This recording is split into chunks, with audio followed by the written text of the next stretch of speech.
Complaints of low back pain are very frequent, and approximately 8 out of 10 individuals will have at least one episode of low back pain. It is always important to consider in the history and physical examination other possible sources of back pain. Vascular problems such as aortic aneurysms or other visceral problems such as acute pyelonephritis or penetrating duodenal ulcers, just to mention a few, can cause pain in the low back region, and the spine or neurological elements are therefore not the only source of low back pain.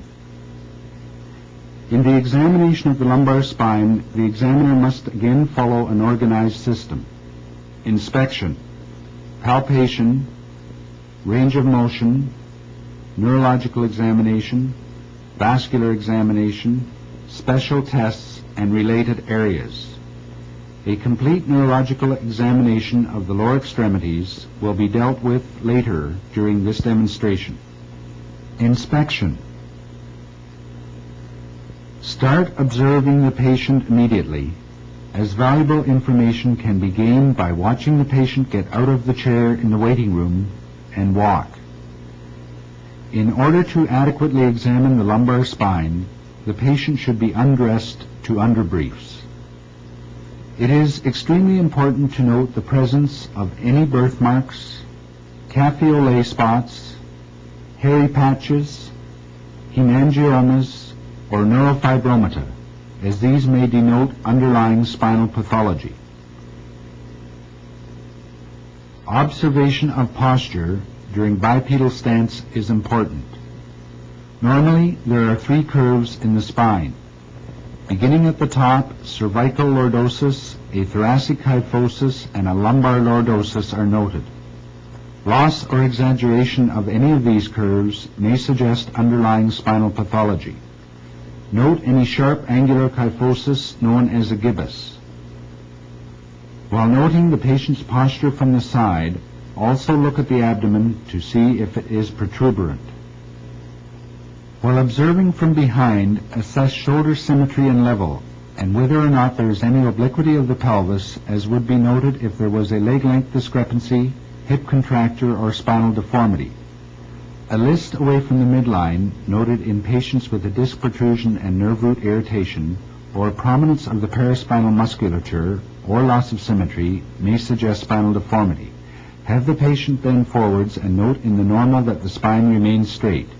In the patient with scoliosis, note the asymmetry of the rib cage and the lumbar paravertebral area. Since disc herniation most frequently involves the lower 2 lumbar discs, the L5 or S1 nerve roots are the most commonly affected.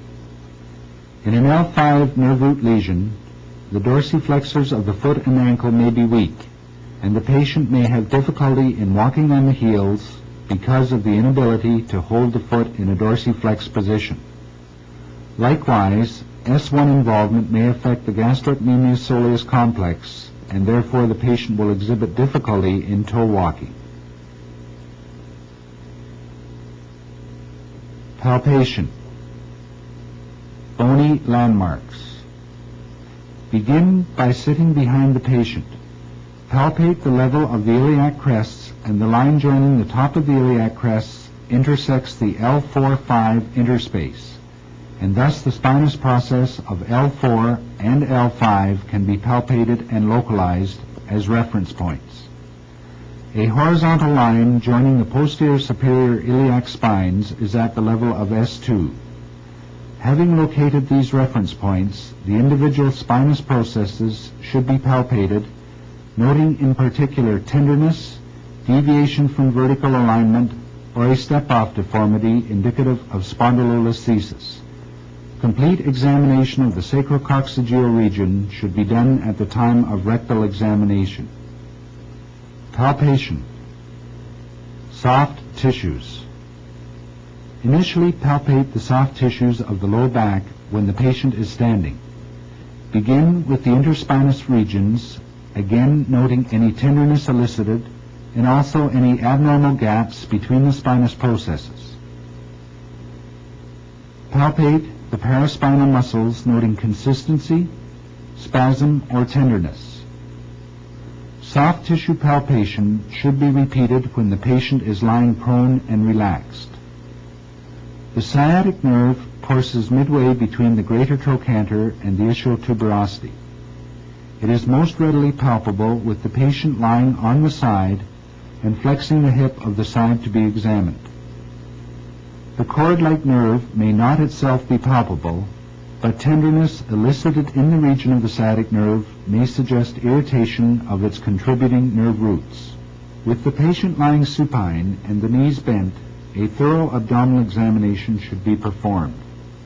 Assessment of abdominal wall musculature is carried out by having the patient perform a partial sit-up, and the tone and strength of the musculature can be appreciated. Range of motion. It is extremely difficult to isolate the magnitude of motion in the lumbar spine. During flexion, such as when the patient is asked to touch his toes, motion at the hip joints accounts for a large portion of the total range. I think it is more important to observe the rhythm of the motion of the lumbar spine than the absolute value of motion that occurs, and also to note when and where pain is produced. Flexion. The patient is instructed to bend forward and touch the toes while keeping the knees straight. The distance from the fingertips to the floor can be recorded for future comparison, but it is obvious that problems involving one or both hips could seriously affect this motion.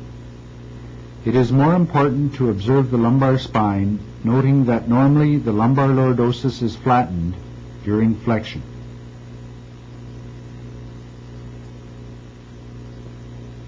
Schober test. The Schober test is used to assess lumbar spine mobility during flexion. On the line between the posterior superior iliac spines, mark the midpoint. Measure upwards 10 centimeters and mark this point on the back while the patient is standing erect. Have the patient bend forward to touch his toes and measure the distance between the 2 points, and it should have distracted to approximately 16 to 22 centimeters in the normal individual. A measurement of less than 16 centimeters indicates some limitation of motion in flexion at the level of the lumbar spine. Extension. The patient leans back towards the examiner, who supports the pelvis to prevent the patient from falling backwards. The examiner should observe that in the normal, the lordosis has increased, and also note if pain is produced. Lateral bending. The patient leans to one side and then to the other. Difference in range can be measured by assessing the distance from the fingertips to the floor level.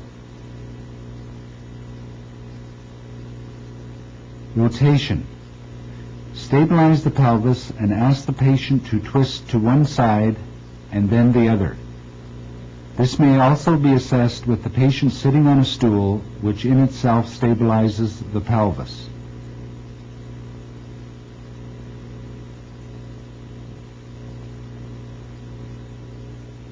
Special tests related to the examination of the lumbar spine. Assessment of sacroiliac joint. Pelvic rock test. The patient lies supine and the examiner's thumbs are placed on the anterior superior iliac spines. The palms grasp the lateral side of the pelvis and the examiner compresses the pelvis towards the midline. Any complaints of pain must be localized accurately. Gainsland's sign. The patient lies on the examining table with one buttock extending over the edge. Both knees are flexed to the knee-chest position. Allow the near leg to be lowered over the edge of the examining table, and if pain is produced in the sacroiliac region, pathology may be implicated. Gainsland's test may also be performed with the patient lying on the side and the examiner hyperextends the hip of the free leg with the other leg in the knee-chest position. Patrick or Faber test. The patient lies supine and places the foot of the involved side on the opposite knee. Now abduct and externally rotate the leg while stabilizing the opposite pelvic crest. At the extreme of passive motion, push down on the knee and opposite pelvic crest, and note if pain is elicited. Obviously, hip pathology could well interfere with this test.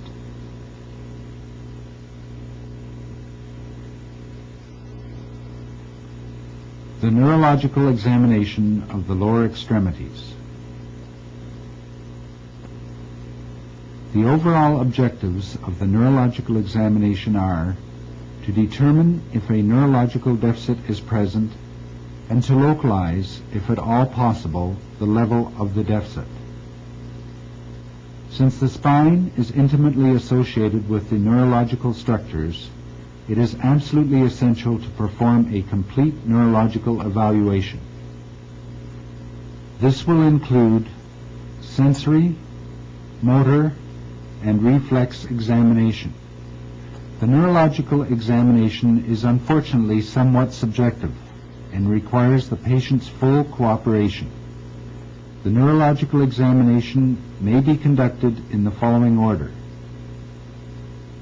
Tests for nerve root tension, sensory examination, motor examination, reflex examination, and tests to assess meningeal irritation and increased intrathecal pressure. Tests to assess nerve root tension. The nerve roots are capable of some movement in the spinal canal. If an inflamed nerve root is stretched in relation to a space-occupying lesion, such as a disc protrusion, pain in the distribution of the peripheral nerve will be elicited. The following tests may be positive under these circumstances. Straight leg raising test. The patient lies supine and the examiner lifts the leg involved by grasping the heel. The knee must be kept fully extended. Normally, the straight leg can be elevated approximately 80 degrees or more from the examining table. If a patient complains of pain radiating down the back of the leg from the buttock region to below the knee level, the range of elevation is recorded. For this test to be significant, it is important that the pain should not be localized in the posterior thigh alone, as this is due merely to hamstring stretching.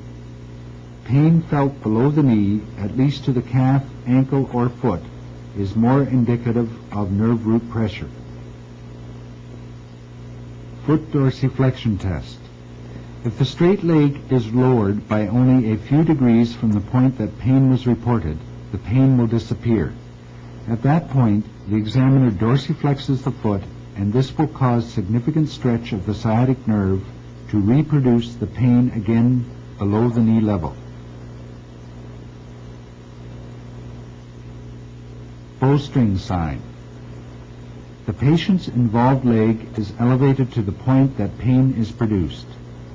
The knee is slightly flexed and the pain will dissipate. Maintaining the position of leg elevation and knee flexion, the examiner rests the patient's lower leg on his shoulder. Firm bilateral thumb pressure is applied in the popliteal fossa, which in the presence of significant intraspinal nerve root compression will cause the reproduction of pain in the sciatic distribution. Well leg raising test or crossed reference sign. In the presence of a large disc protrusion or a space-occupying lesion, performing the straight leg raising test on the uninvolved side may produce pain in the sciatic distribution on the patient's other or symptomatic side. Hence the name well leg raising test or crossed reference sign.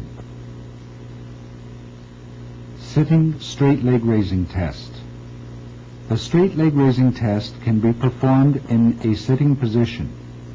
It is best to have the patient sit against a wall in order to prevent the patient from leaning backwards to compensate for increased tension on the nerve root. reproduction of pain in the sciatic distribution would be considered a positive finding.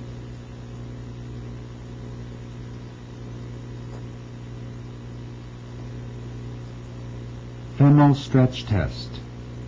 With the patient lying prone, the knee is slightly flexed and the hip is passively extended by the examiner. Pain felt in the anterior thigh is indicative of increased tension in one of the roots comprising the femoral nerve, L2, 3, or 4. Remember that the patient's response to these tests is subjective, and it is wise to do all of the tests in order to confirm the response.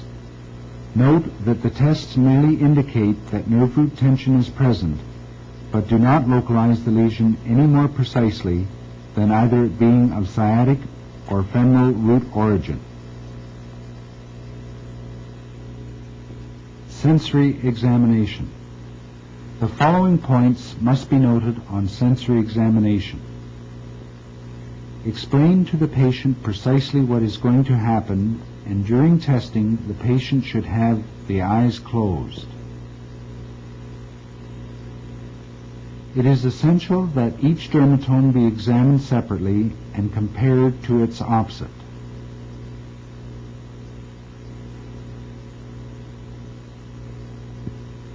The patient's response to pinprick, sharp, blunt touch, dull, and light touch yes, must be examined, and further examination of temperature,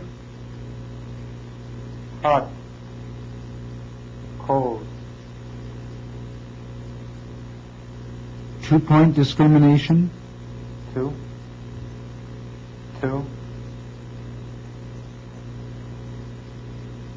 vibration, yes,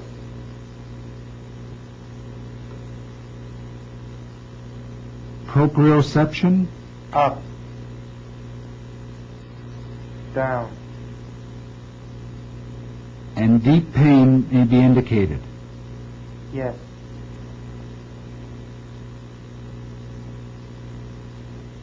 If any deficiencies of the sensory examination are noted, record these on a diagrammatic chart showing the dermatome distribution and depict the localization and area involved so that this can be used for future comparisons. Motor examination. Essential points in the examination of the motor system include the following. Examine each specific muscle or group of muscles when the individual muscle function cannot be isolated. Always palpate the individual tendon or muscle if possible. Record the strength of the muscle or group of muscles being tested on the 0 to 5 rating scale.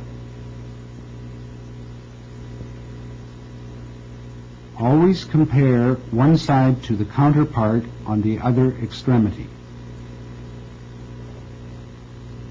Examine all of the foot and ankle dorsiflexors with the knee in a bent position, such as the sitting position.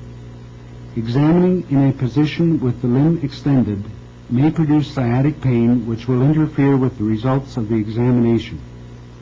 In testing for muscle strength, unless an obvious weakness has been noted previously during the examination, it is best to test against full resistance or grade 5 power, then work backwards if weakness is detected.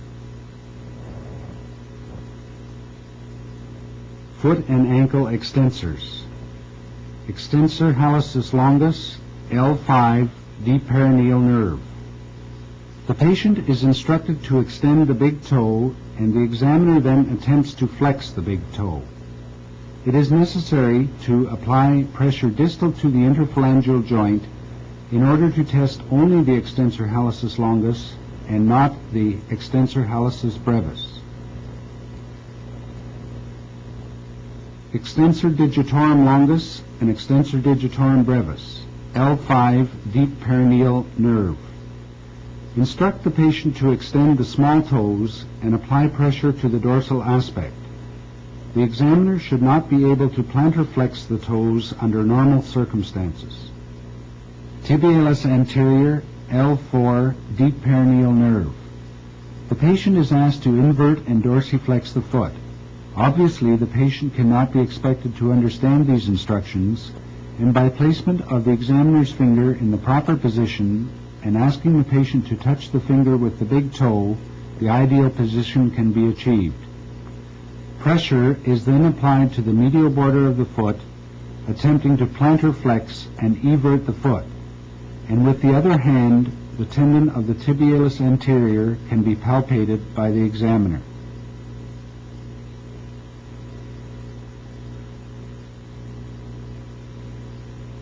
Foot and ankle plantar flexors. Flexor hallucis longus, S1, tibial nerve. The patient is asked to plantar flex the big toe, and the examiner attempts to dorsiflex the toe. Note again that the examiner's resistance is applied distal to the interphalangeal joint. Flexor digitorum longus, S1, tibial nerve. Instruct the patient to plantar flex the lesser toes and attempt to extend the lesser toes, which should not be possible in the normal patient. Tibialis posterior, L5, tibial nerve. The patient is instructed to plantar flex and invert the foot. While applying resistance to this motion, the tibialis posterior tendon can be palpated behind the medial malleolus. Peroneus longus and brevis, S1, superficial perineal nerve. The foot is brought into a position of plantar flexion and eversion by asking the patient to touch the examiner's finger held in the appropriate position. Pressure applied to the lateral border, attempting to invert and dorsiflex the foot, will allow the muscle function of the peroneus longus and brevis to be graded. Gastrocnemius soleus complex, S1, S2, tibial nerve. Because the gastrocnemius soleus muscle is the strongest in the body, significant weakness has to occur before it can be detected by the examiner applying resistance. The gastrocnemius soleus should therefore be tested actively, as in toe walking and in the ability to do 10 toe stands. During toe walking, look for partial sinking and inversion of the heel, or during toe stands, look for decreased speed of performance as well as fatigability. During toe stands, it is essential that the knee be kept straight. Knee extensors. Quadriceps, L2, 3, 4, femoral nerve. The quadriceps muscle must be tested as a group. The patient is in the sitting position and instructed to extend the knee. One hand of the examiner stabilizes the thigh and palpates the quadriceps contraction, while resistance is applied by pressure just above the ankle joint to the lower extremity. Hip flexors. Iliopsoas, L1, 2, 3, femoral nerve. With the patient sitting, the hip is further flexed against the examiner's resisting hand. Obviously, it is not possible to palpate the iliopsoas muscle or tendon. Hip adductors, L2, 3, 4, obturator nerve. Primary adductor longus, secondary adductor brevis, adductor magnus, pectineus, gracilis. With the patient lying in the supine position, the leg is abducted, and by stabilizing the pelvis with the forearm, the patient is instructed to bring the leg towards the midline. Resistance is offered by the examiner by pressing against the medial aspect of the lower leg. Hip abductors, L5, superior gluteal nerve. Gluteus medius, gluteus minimus. The patient lies on the side and the uppermost leg is abducted. Obviously, if the patient can do this, at least a grade 3 muscle power is present. Resistance is then applied to the leg by the examiner and the abductor region is palpated. Care must be taken to assure that the patient's hip does not externally rotate or flex to avoid any contribution by hip flexors or the tensor fascia respectively. Knee flexors. Hamstrings, medial L4-5, lateral S1-2 sciatic nerve. The patient is instructed to flex the knee to approximately 60 degrees while lying in the prone position. The examiner offers resistance by applying pressure behind the ankle and with the other hand stabilizes the thigh and palpates the hamstring muscles.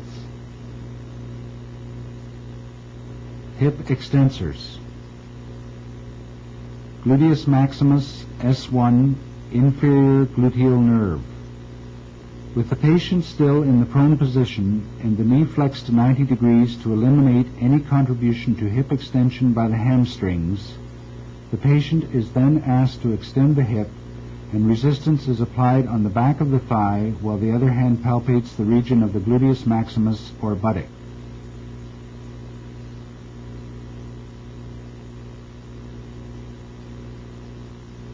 Abdominals.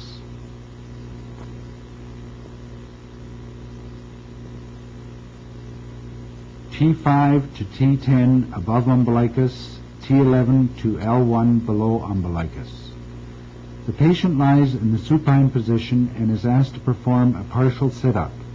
The abdominal muscle is palpated to assess tone. If all four quadrants of abdominal musculature are normally contracting, the umbilicus will remain stationary, whereas weakness of one or more of the quadrants will be manifest by movement of the umbilicus towards the stronger quadrant or quadrants. This is known as a positive beaver sign.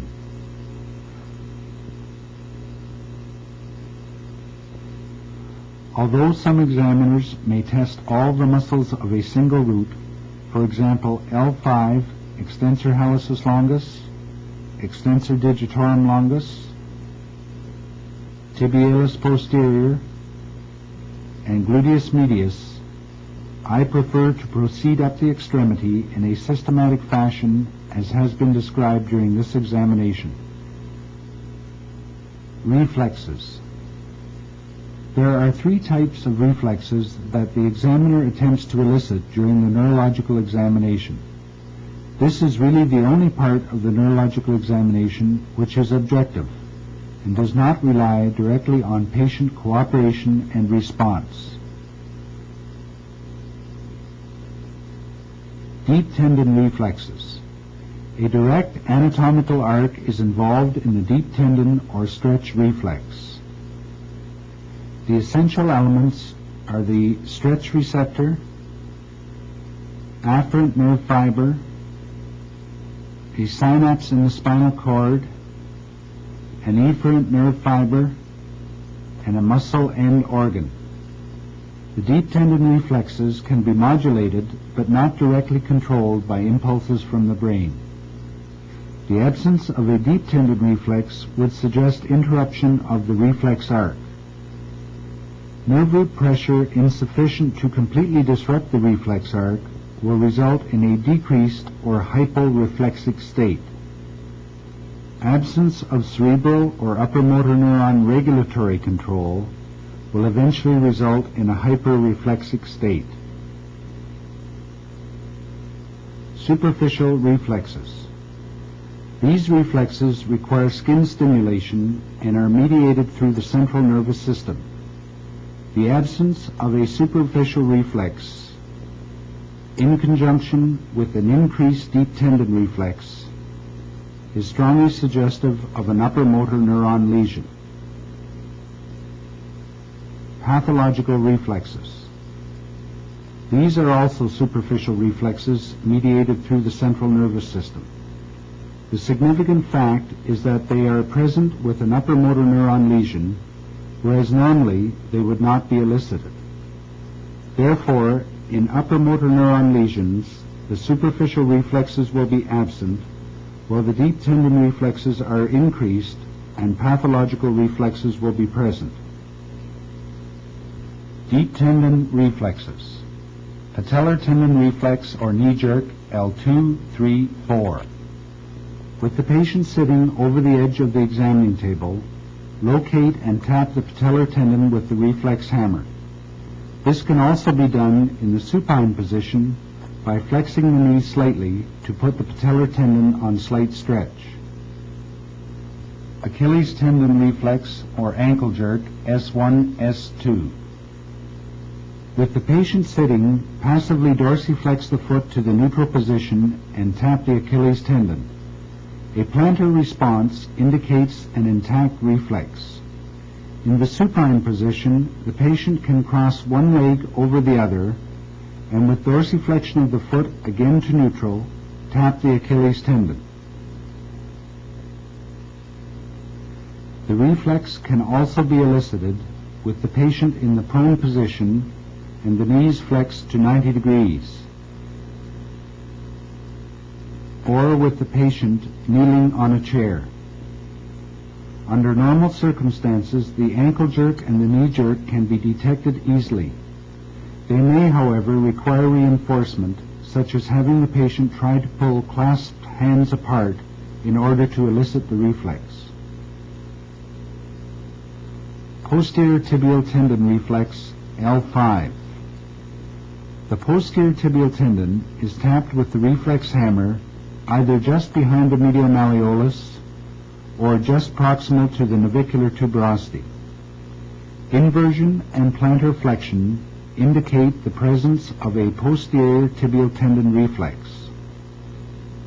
This reflex for L5 is not elicitable in all patients, hence its absence may not be meaningful. However, presence on the uninvolved side and absence on the involved side is excellent evidence for an L5 nerve root lesion. I have found that frequently reinforcement is necessary in order to elicit this reflex.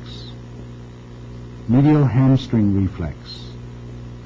The medial hamstrings can also be tested, but it is probably not an isolated L5 nerve root because of its multiple root innervation. The examiner's fingers are pressed against the medial hamstring tendons where they are readily palpable behind the knee. The fingers are struck with the reflex hammer, and the presence of the reflex can be detected by the examiner's fingers as well as the visual contraction of the hamstring muscles.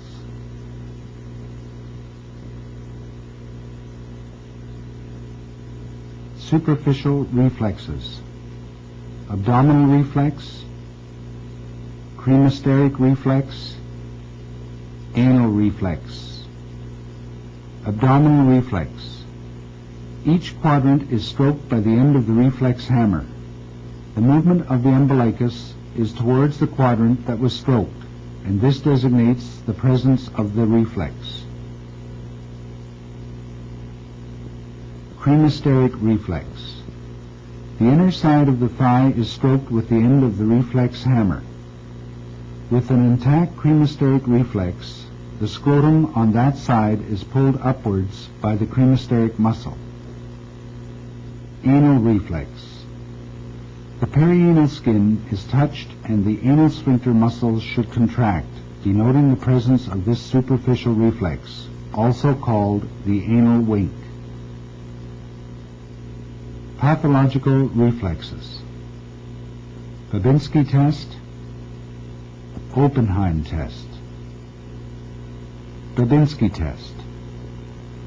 Stroke the plantar surface of the foot along the lateral border and across the forefoot with a pointed instrument. In the normal patient, the toes plantar flex, but in the positive test suggesting the presence of a pathological reflex, the big toe will extend and the lesser toes may splay and plantar flex. Occasionally, patients are so ticklish that the examiner must use another method to try and elicit the Babinski response. This is called the Oppenheim test.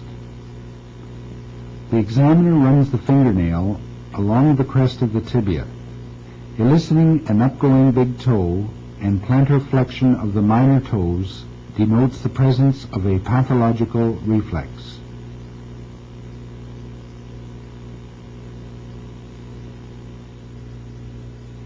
Test to detect meningeal irritation or space-occupying lesions in the spinal cord. Koenig test. The patient lies in the supine position and places the hands behind the head and forcibly flexes the head onto the chest. A response of pain and its localization may be suggestive of meningeal irritation. Tests to detect increased intrathecal pressure. Pain produced by maneuvers which increase intraspinal fluid pressure may suggest intrathecal or extrathecal pathology. Milgram test, Nafziger test, Valsalva maneuver test, Milgram test. The patient lies supine on the examining table and is asked to raise both legs about 2 inches off the table. The ability to hold the legs in this position for 30 seconds or longer without pain suggests that intrathecal pathology may be ruled out. Nafziger test. Gently compress the jugular veins bilaterally for about 10 seconds. Then ask the patient to cough. Production of pain in the low back region is suggestive of pathology. Valsalva maneuver test. Forced expiration with the closed glottis increases the intraspinal fluid pressure. The reproduction of back and or leg pain suggests pathology. Special tests related to the neurological examination. As mentioned previously, the neurological examination, especially the sensory and motor aspects, are quite subjective, relying on the patient's response for sensory determination and on patient cooperation for motor function testing. In order to determine if a patient is cooperating fully with the examiner, the Hoover test and the Waddell tests may be used. Hoover test. With the patient lying supine, place the hands under the patient's heels and ask the patient to elevate one leg off the table. If the patient is really trying, there will be downward pressure on the opposite heel, which can be detected by the examiner. Lack of any downward pressure suggests that the patient is not trying to cooperate fully with the examiner. Waddell tests. Tenderness. Superficial, non-anatomic. Superficial tenderness to light pinch overlying the distribution of the primary posterior ramus of an involved nerve root is not uncommon, but superficial tenderness over a wide distribution of the low back region is unlikely to be due to an organic lesion. Likewise, tenderness to deep palpation, often extending to the thoracic spine, sacrum, and pelvis, cannot be accounted for by an organic lesion of the lumbar spine. Simulation tests. Axial loading, false rotation. The patient perceives that the lumbar spine is being stressed when in fact it is not, and therefore reports of increased low back pain suggest a non-organic influence. Vertical loading by compressing the occiput is unlikely to aggravate lumbar pain from an organic lesion. Neck pain, however, from occipital loading suggests organic cervical pathology. Rotational movements of the lumbar spine may cause increased low back pain, but when the pelvis and shoulders are passively rotated by the examiner, reports of increased low back pain suggest a non-organic component. The production of leg pain, however, during this examination may occur with nerve root irritation and should not be discounted. Distraction tests. A positive physical finding elicited during the examination is checked when the patient's attention is distracted. If the patient had limited straight leg raising in the sitting position, then this test is repeated while the examiner distracts the patient's attention by performing the plantar reflex and also assessing the extent of straight leg raising. Significant improvement of straight leg raising with distraction suggests a functional component. Regional disturbances. Sensory weakness. The finding of sensory disturbances over a stocking distribution rather than a recognized dermatomal pattern or a diffuse motor weakness of the cogwheel nature or partial giving way, which cannot be explained on a neuroanatomical basis, suggests functional overlay. However, patients with multiple root involvement, as in spinal stenosis or cauda equina lesions, may exhibit these regional disturbances which have an organic basis. Overreaction. Excessive verbalization or exaggerated facial expressions, muscle tension, tremor, posturing, or collapsing may also suggest a functional component to the patient's complaints. All of these tests to assess patient cooperation should be assessed during the examination of the lumbar spine and neurological examination of the lower extremities, and if non-organic signs are found, a detailed psychosocial assessment is indicated. This concludes the detailed examination of the lumbar spine and neurological examination of the lower extremities.